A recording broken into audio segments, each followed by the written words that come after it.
L'ancien ministre zambien de l'Intérieur exhorte l'Algérie à mettre fin au conflit artificiel, sur le Sahara marocain.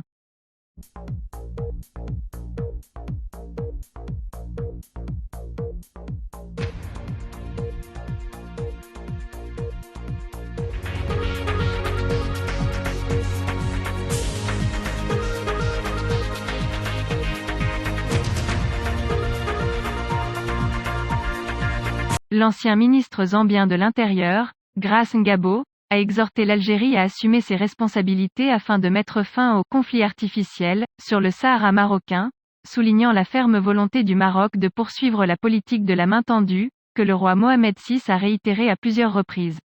Pour surmonter le blocage des relations et trouver une solution à ce différend. Inutile. En tant que femme africaine, Grace Ngabo a déclaré, comme le rapporte la MAP, en marge d'un séminaire accueilli par Kinshasa vendredi sous le thème « L'Union africaine à la lumière de la question du Sahara », comment passer d'un échec dynamique à un échec définitif règlement qui sert l'Afrique, organisé par le Bureau des Affaires publiques, BM Partners. Je trouve étrange qu'un conflit infondé se poursuive, affirmant, comme la plupart des participants à cette rencontre, que « le Sahara était et restera marocain ». Elle a noté que le Maroc continue de faire des efforts pour offrir un environnement approprié aux habitants des provinces du Sud et à tous les citoyens africains. L'ancienne ministre zambienne de l'Intérieur, Grace Ngabo, a ajouté que le Sahara marocain est devenu une région plus prospère, stable et avancée, grâce au nouveau modèle de développement dans les provinces du Sud lancé par Sa Majesté le roi Mohamed VI en 2015. Elle a déclaré que ce projet d'envergure qui s'incarne à travers de nombreux programmes le développement dans les secteurs éducatifs, économique et social a entraîné une transformation fondamentale des perspectives économiques et de développement de la région.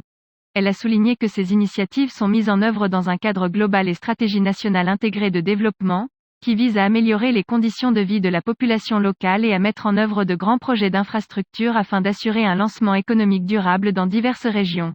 Elle a précisé que cette nouvelle dynamique lancée par le nouveau modèle de développement dans les provinces du sud du Maroc, qui a attiré d'importants investissements nationaux et internationaux, feront de ces régions un pôle d'échanges économiques et un centre de communication culturelle et humanitaire entre le Maroc et les pays d'Afrique subsaharienne. Elle a souligné dans ce contexte que le Sahara marocain est devenu le prochain grand pôle portuaire d'Afrique grâce à la mise en place du grand port de Dakhla pour être un point de transit majeur pour le commerce international reliant l'Afrique avec l'Europe, les Amériques et l'Asie. Ce colloque a été une discussion ouverte, avec la participation d'environ 60 participants et 30 intervenants de 5 pays de la région, Angola, Cameroun, Gabon, République démocratique du Congo et Zambie.